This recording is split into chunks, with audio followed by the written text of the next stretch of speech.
bring you this story.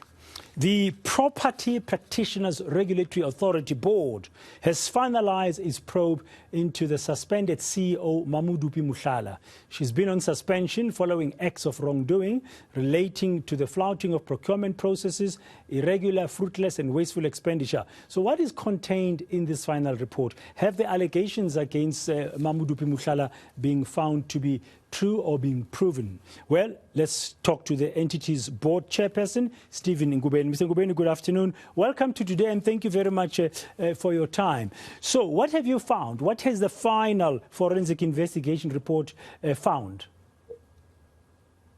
Good afternoon, Praten. As you would know that we commenced early in the year with the forensic investigations, with the assistance of cattle consultants who are the forensic investigators. They were looking into a number of issues. In the main, there is a pension fund matter in which the CEO was alleged to have sort of disregarded the pension fund laws. And there was also an issue of irregular appointments of human resources. There was an allegation of abuse of procurement processes, to a certain extent, theft of state funds. There was an allegation of the study guides on procurement also. There was an issue of the rural brand, an app that is supposed to be used by the estate agencies and agents when they are interacting with the PPRA. There was an issue about a report that was submitted by an erstwhile acting CFO, Mr. Bruce Gordon, and a few other small matters. So the forensic investigators have found most of these allegations to be true, and they have given us evidence, overwhelming evidence for that matter, in support of the findings that they have. I will just simply try to summarize on the pension fund matter. It was found that indeed the CEO illegally and unlawfully gave an instruction to the HR department that a few of the staff members preferred by her should not contribute towards the pension fund.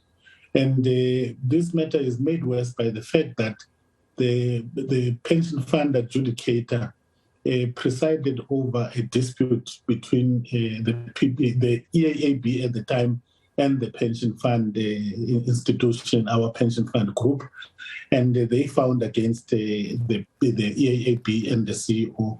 However, the ruling made by the adjudicator was disregarded by the CEO.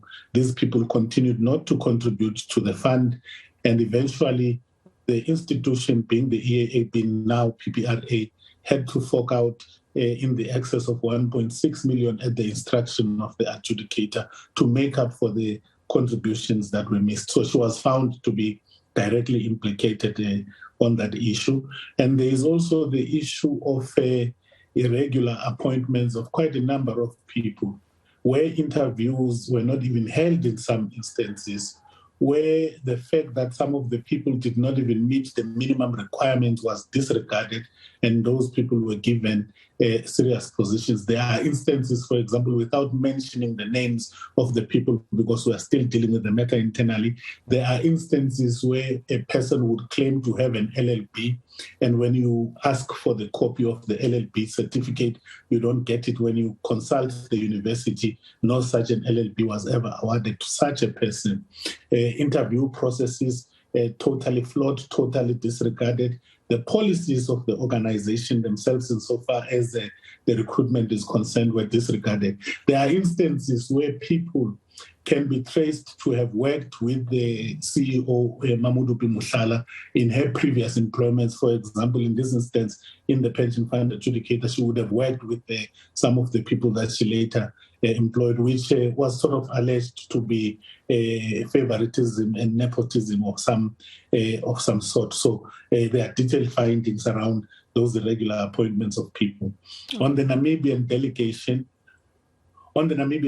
if I may summarize quickly, Braten, here we had a delegation from Namibia which came to our offices to come and learn or how we are implementing the new piece of legislation and what are the few things that they can learn from us.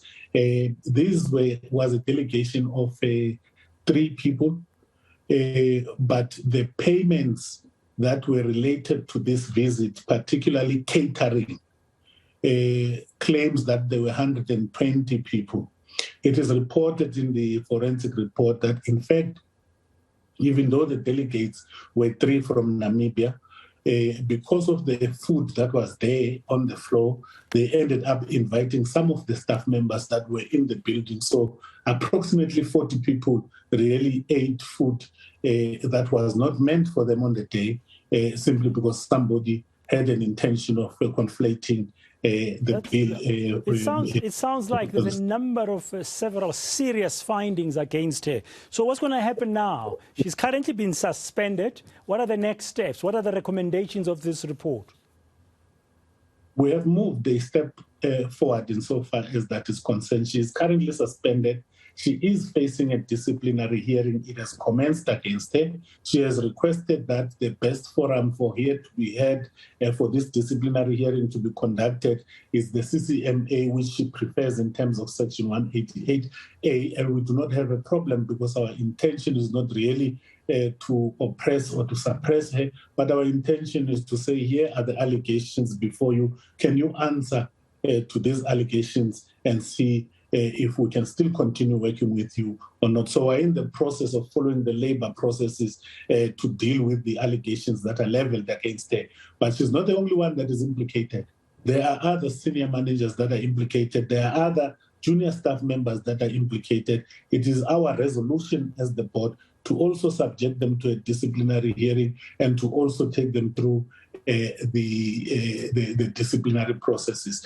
And in addition, Bracken, there are also criminal allegations that have been uncovered by the forensic report of fraud and so on. There's an instance where the very executives alleged that they received an email approving the procurement of an unsolicited bid from National Treasury. It has been proven by forensics that such an email never existed. In fact, it was a forgery from within the offices of the EAB. So there are people who have been pinpointed who are implicated in that, and they are also facing the necessary disciplinary charges as well as the criminal charges. Yeah, it sounds like you've got a big problem there in the regulatory authority, in the Property Practitioners Regulatory Authority. If it's more than just the suspended CEO, there are junior employees and middle managers and senior managers who've been flouting the rules according to this report.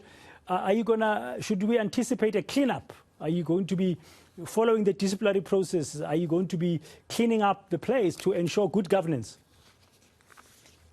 It is our intention to restore good governance and to make sure that the PPRA functions effectively and efficiently as it is supposed to. So even if it calls for a cleanup, that's what we are going to do.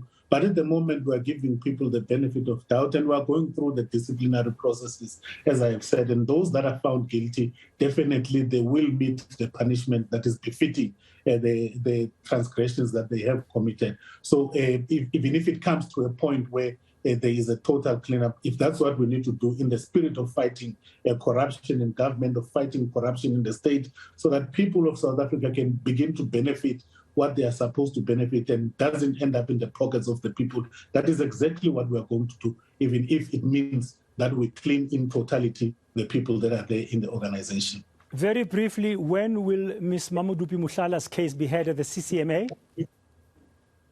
We have not received information from the CCMA when it will be set down, but we are hoping that in the next few weeks we shall be appearing before the CCMA and leveling the allegations against her and her answering to those allegations. And we hope for a speedy conclusion on the matter, because for us the case is quite clear-cut, so she will have to prove otherwise. We believe that we'll be able to conclude this matter before the year ends. We don't want to delay it any further. We owe it to the stakeholders in the property space to make sure that the regulatory body is restored to its glory.